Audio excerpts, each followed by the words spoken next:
परवा सहज एकीचा वाढदिवसासाठी फोन आला. म्हणाली, मावशी तुम्ही वाटत नाही हो 70च्या पुढच्या. तुम्ही असं करा, तुमचं वय कमी सांगत जा. तिचं म्हणणं ऐकून मला जरा हसूच आलं, पण तिचे विचार माझ्या मनातून काही जात नव्हते. आता वय कमी सांगायचं म्हणजे मला आयुष्यातील काही वर्ष वजा करावी लागतील. कोणतं वर्ष वजा करायचं? बालपणीचे ते रम्य दिवसांची वर्ष वजा करणं तर शक्यच नाही. 14व्या वर्षी लग्न करून मुंबईत आली ती.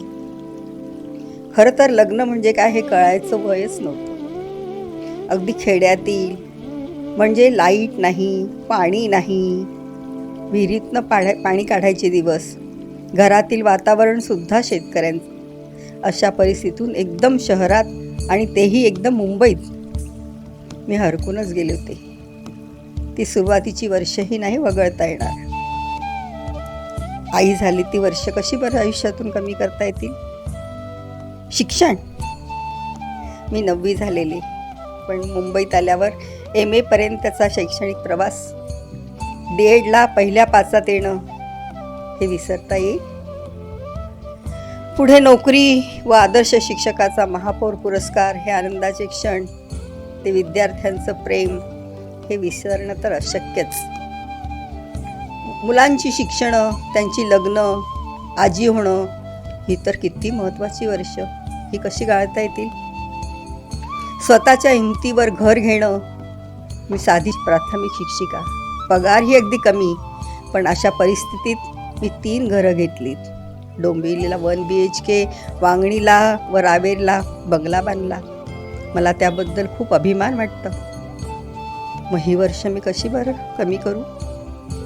मुलांचे शिक्षण, मुलीचं लग्न, हे करताना आलेल्या अनुभवाची गाठ अशी सोडून टाकता येईल?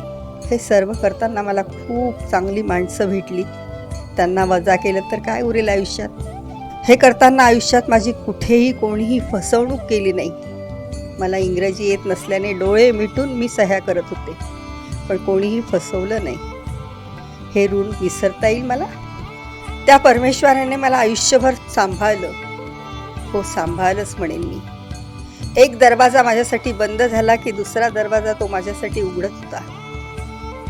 हे मी जे म्हणते की मी केलं, ते त्याच्याच कृपेने. अर्थात हेही मला विसरता येणार नाही. या उतार वयात खूप गोड माणसं माझ्या आयुष्यात आली.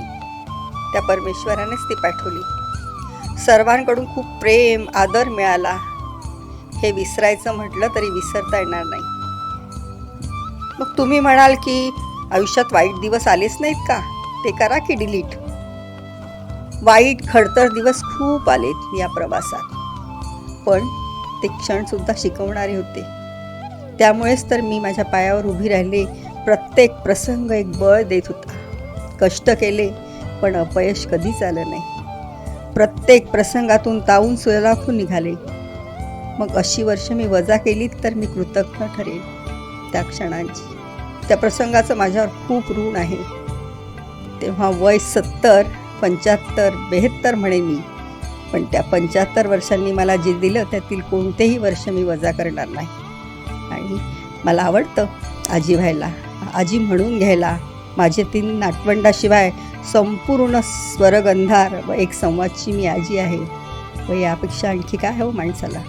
शेवटी एवढंच म्हणेन, भगवंता, आतापर्यंत तू खूप भरभरून दिलंस रे मला.